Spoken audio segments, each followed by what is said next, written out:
Right everyone, it is Finn here and welcome to my Premier League Match Week 26 prediction video where of course, as usual, in today's video we're going to be talking about every game coming your way this Premier League match weekend. Premier League Match Week 26, which let me just tell you in advance, there are some fantastic games to look out for this upcoming Premier League match week. I mean, we've got games such as Manchester City versus Tottenham Hotspurs, Manchester United versus Leeds United, West Ham versus Newcastle, Wolves versus Leicester City.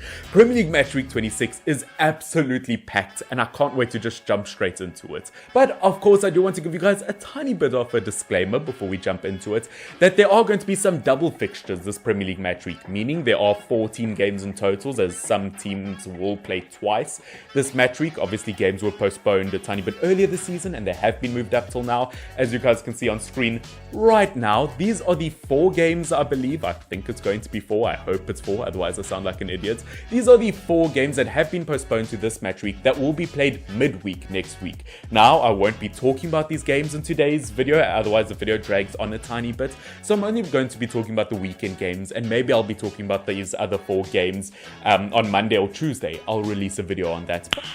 Nice. But without wasting any more of your time, let's jump into the predictions. Let's go. Now, prediction numero uno for Premier League Match Week 26 is going to be between West Ham United and Newcastle United. Now, interesting fact for you guys is, did you know Newcastle United has won more Premier League games in 2022 than Manchester United? Yeah, not necessarily a fact that I'm 100% proud of as a Manchester United fan. Yes, it definitely keeps me up at night, keeping me up with nightmares, making me want to cry to sleep every single night, but it's fine, we all move on. But looking at Newcastle United as of 2022, as you can see statistically, they have been brilliant so far this season. West Ham United, they are fighting for a Champions League spot, currently in 5th place in the Premier League. Obviously they drew their previous game to Leicester City, and I genuinely think Leicester City could have won that one, to be honest with you. I think it is going to be such a tight contest. Newcastle United been in brilliant form, West Ham United have had a brilliant season overall, and I'm not going to lie, originally I had this written down as a Newcastle United win, but I'm going to change it to a 2-1 win to West Ham United for one reason, and that is the fact that Kieran Trippier is out with a broken foot. I know, I just find that so ironic to an extent. It's almost like the footballing gods restoring normality to the footballing world. Obviously, Kieran Trippier has been absolutely fantastic for Newcastle United since he's arrived there, has scored 2 beautiful goals for them. But it's almost like the footballing world saying, you know what, we are going to break his foot, we are going to humble you guys a tiny bit, and you just have to love that in football. It just shows how unpredictable everything is, and no matter how much money you can splash at things, sometimes things just aren't meant to be. Perfectly balanced, as all things should be. So Newcastle United, as much as I've liked you guys as of late, I do think West Ham United will take this one, and my player to watch, it has to be good old Jarrod Bowen. I mean, 8 goals and 8 assists for West Ham in the Premier League this season. If this boy doesn't get a call up from Gareth Southgate for the England squad for the World Cup, something is seriously wrong. Look, Gareth, I know you make a few tiny weird decisions here and there, but come on, you just have to pick Jarrod Bowen. What fantastic form he's been in. Next up, we've got Arsenal versus Brentford. Now, let's not forget, beginning of the season, opening game of the season, Brentford beat Arsenal 2-0, and I'm sure Arsenal will be looking for revenge, and will they get it?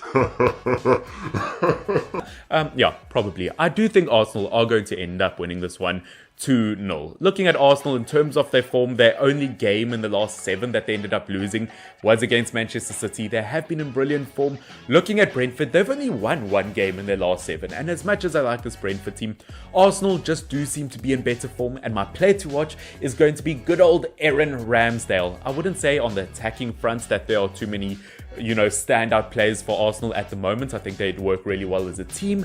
But Aaron Ramsdale has to take the cake. He has to save the cake with 11 clean sheets in the Premier League this season. He has been absolutely superb. And I have to say, I'm absolutely loving that love triangle for Arsenal so far this season. In the back between Gabriel, White and Ramsdale, it is just looking absolutely amazing. And I mean, good for Arsenal. I'm almost happy for them. Before this, they thought a love triangle was whatever the Pierre-Emerick Aubameyang used to wear on top of his head.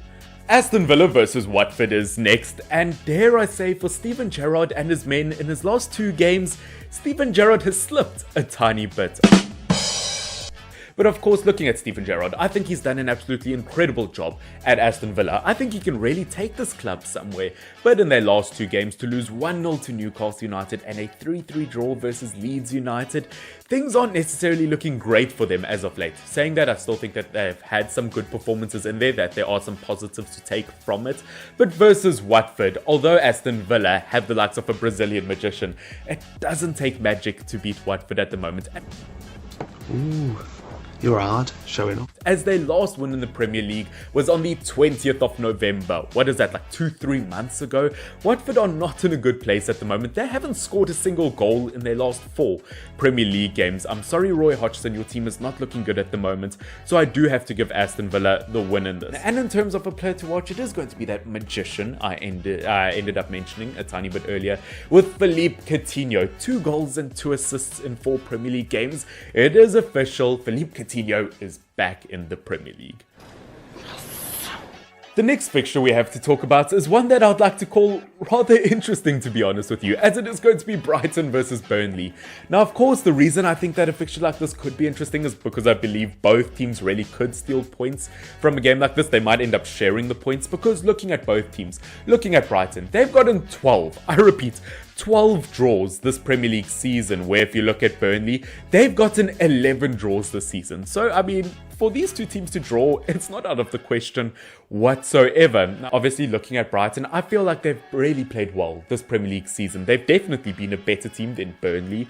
I think that 1 win this entire season kind of shows that off. I mean, I don't think Burnley fans will be too happy about that. You don't say!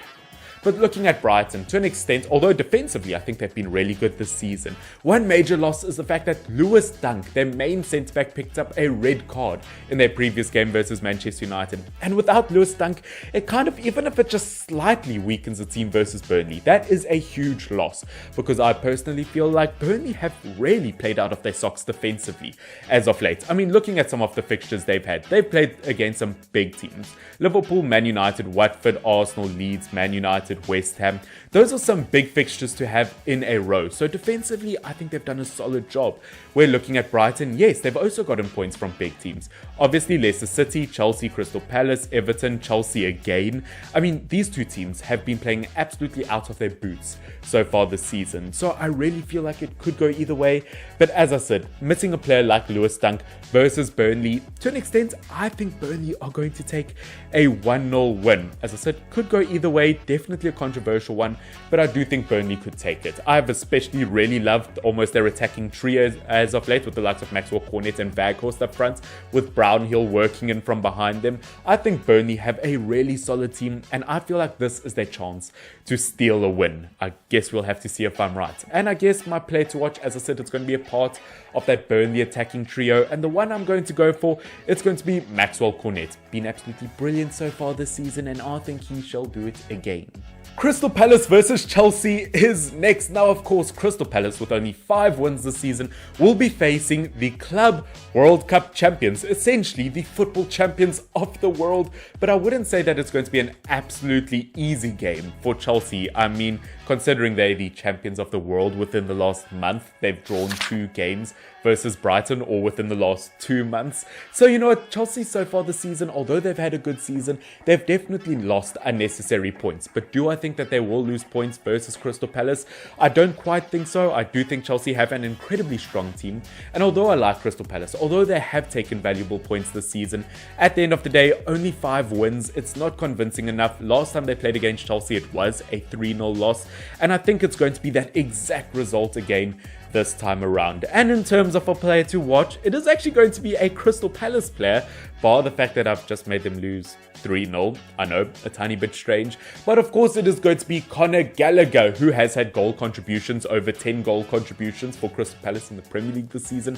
He has been absolutely phenomenal. But of course, on loan from Chelsea, he's got a lot to prove in a game like this, because obviously Chelsea's midfield, I think it's fair to say that they are stacked this Premier League season. So if he wants to break into the team next season, he has to take games like this to prove that he is the right man for the job. You can do it! Next up, we've got Liverpool versus Norwich, and much like the previous game I just spoke about, I do feel like it will be a fairly easy prediction to make, as I do think Liverpool will absolutely dominate a game like this. I do feel like it will be a 3-0 win. Now, although I do like this Norwich team, they have been picking up points as of late. Recently just lost 4-0 to Manchester City, and versus a team like Liverpool, I do feel like it could be a very similar result. I mean, Liverpool looked strong without their best players while they were away at AFCON. So with them back in the squad versus Norwich, once again, I just don't see a chance happening here. I do think Liverpool looked very, very good versus Burnley. I do feel like Burnley had quite a few chances, although Fabinho doesn't seem to think so. They had a lot of chances today, Burnley, didn't they? They made you work all the way. But at the end of the day, Liverpool, quite a comfortable win versus Burnley, although only a 1-0 win. I really do like this Liverpool team. I think it is so incredibly strong, whether it be in the Champions League, the Premier League, wherever it may be. So versus Norwich, I do think they will get a win. And in terms of a player to watch, I'm actually going to go for the likes of Fabinho. With such a star-studded attacking squad, I just feel like Fabinho has been fantastic so far for Liverpool this season, considering he's a defensive midfielder, to get an assist and 4 goals this season. In terms of just overall play, the Brazilian has been absolutely fantastic, which, I mean, last time I said that was right before Valentine's Day. What did he say? Southampton versus Everton is next, and this isn't going to be an easy one to predict, to be honest with you. Looking at both of these two teams, I think it could be incredibly close. Looking at both of them, obviously they've both won the same amount of games this season. Looking at Southampton, in terms of the points they've picked up as of late, obviously we've got a 1-1 draw with Manchester United, a 3-2 win versus Tottenham Hotspurs, and obviously before that a 1-1 draw with Manchester City. Southampton have been on fire as of late. And versus Everton, an Everton team that has been so incredibly weak for months now, you would really assume that Southampton would be the favourites, but I'm not too sure that I'm going to give Southampton the win on this one. Looking at Everton, yes, they've literally only got 1 win in a row. That is a streak at the moment. It was a 3-0 win and past Leeds United, and obviously Everton have a brand new team in terms of bringing in players through the transfer window with Donny van der Beek and Dele Alli, and I'm not going to lie, those two players made a massive difference versus Leeds United. But do I think it's going to change absolutely everything just for one game versus Southampton? It's gonna sound controversial, but to an extent, I do think so. Yes, I know, very controversial one. Lots of people might disagree with me, but I do think Everton are going to beat a very informed Southampton team 3-2. Going to be incredibly close, and my player to watch is going to be Donny van der Beek. Finally getting some Premier League game time. It is good to finally see him in the Premier League. Who would have thought that he would ever be a Premier League player? Huh? Who would have thought? Not me. But of course, Donny van der Beek in that game versus Leeds United picked up a Man of the Match award in terms of passes, tackling, once again, an absolutely complete midfielder. I mean, who on earth could have seen that coming? That's for another day. Next up, we have what is probably the biggest game of Premier League Matchweek 26. Manchester City versus Tottenham Hotspurs. Tottenham Hotspurs, one of only 2 teams to beat Manchester City this season. Do I think they could do it again? To be 100% honest, no, I don't think so. Manchester City, as I said, only 2 losses this entire season. They are currently 15 games unbeaten in the Premier League. They just beat Sporting Lisbon 5-0 in the Champions League. With Tottenham Hotspurs, you've just lost 2-0 to Wolves and 3-2 to Southampton. At this rate, Antonio Conte is going to go bald for the 2nd time in his career. To be honest, Manchester City just in a much better place at the moment. I do think that they will steal a win. I am going to go for quite an embarrassing, almost 3-1 win, although who knows with Antonio Conte what he's going to do under versus Man City. He hasn't had a totally awful spell at Spurs, so things might be able to turn around. But as things stand, I do see Manchester City as the by far dominant team. And my player to watch is going to be Raheem the Dream Sterling. Once again, back-to-back player to watches for me in this series. Obviously 10 goals in the Premier League so far this season. He's just been phenomenal, been in fire form as of late, just been scoring for fun. And he is the Raheem Sterling that we once knew and loved from 2 seasons ago. He is finally back on form, and versus Spurs could be deadly. Jumping into our second final game of Premier League Match Week 26, which, by the way, guys, if you have enjoyed this video, don't forget to like and subscribe. It always does help the channel out. It does help it grow, and I would appreciate it. But looking at our second final game, Leeds United versus Manchester United. Now, look, Manchester United are the favourites to win this one, but a part of me has just been so scared with Manchester United as of late. Yes, we are 6 games unbeaten in the Premier League at the moment, but that includes a 1-1 draw with Southampton, a 1-1 draw with Burnley. What is this one? A 2-2 draw with Aston Villa that we were winning 2-0, and amongst these games, we got knocked out of the FA Cup by Middlesbrough. For us to lose a big game versus Leeds United, it's not out of the question. But one thing that kind of brings relief to me is the fact that looking at the history between these two teams, in their last 3 games, it is clear that Manchester United enjoy scoring past Leeds United. Bar this weird game here. I don't know what happened there. So you know what, that kind of restores some faith in me, and I do think Manchester United, my club, will get a win versus Leeds United. I think it will be a 3-1 win. I do think Leeds United will score because, I mean, although David De Gea is the greatest goalkeeper of all time, we do still have Harry Maguire in defence, and although you get a player like Bobby Firmino who invented the no-look goal or the no-look pass, we do have Harry Maguire with the no-look defending, and he hasn't quite mastered it quite yet. So, you know, because of that, I do think United will win, but I do think they will concede, and I swear, I can already see it coming. If we concede a goal to Daniel James, I will cry. But at the end of the day, I do think United should win, and in terms of a player to watch, David De Gea has been saving Manchester United so far this season, and I do think he'll do it again versus Leeds. Now, heading into our final game of Premier League Match Week 26, we've got Wolverhampton Wanderers versus Leicester City. Now, looking at these two teams, it is 100% clear that Wolves have by far had the better season compared to Leicester City. Leicester City, as I said, they drew 2-2 with West Ham. I thought that it was actually a really good performance from them. But obviously 7 wins this season versus Wolves is 11. If you look at Wolves' form as of late, I mean, they've had a brilliant few pair of games. Obviously, they got that win versus Manchester United, a draw versus Chelsea, 2-0 win versus Spurs. Wolves have been on fire form as of late, where Leicester City, to call them underwhelming this season, I mean, to say the least, they've had an absolutely dreadful season, and that 2-2 draw versus West Ham United took Leicester City to 10th place in the Premier League. They have not had a good season. So versus Wolves, I do think Wolves have by far been the better team, and I am going to give them a 2-1 win. And in terms of a play to watch, it is going to be another goalkeeper in the likes of Jose Sa. Once again, absolutely brilliant goalkeeper this season. Maybe my goalkeeper along with David De Gea, my goalkeeper of the season. Both of them have been brilliant. But as I said, Jose Sa, absolute difference maker so far, and versus a Leicester City team that has been struggling in every single aspect this season, I do think it will prevail. But that, ladies and gentlemen, is it for my Premier League Match Week 26 predictions. I hope that you have enjoyed this video. As I said, we've got some big games to talk about. I'm definitely looking forward to it. Ladies and gentlemen, if you have enjoyed this video, don't forget to subscribe down below. It does help the channel grow. Can we please reach 3,100 subscribers as soon as possible, along with getting this video to 20 likes. But that, ladies and gentlemen, is it for today's video. As I said, I'll see you all very, very soon. Finn, F-Y-N-N. Cheers.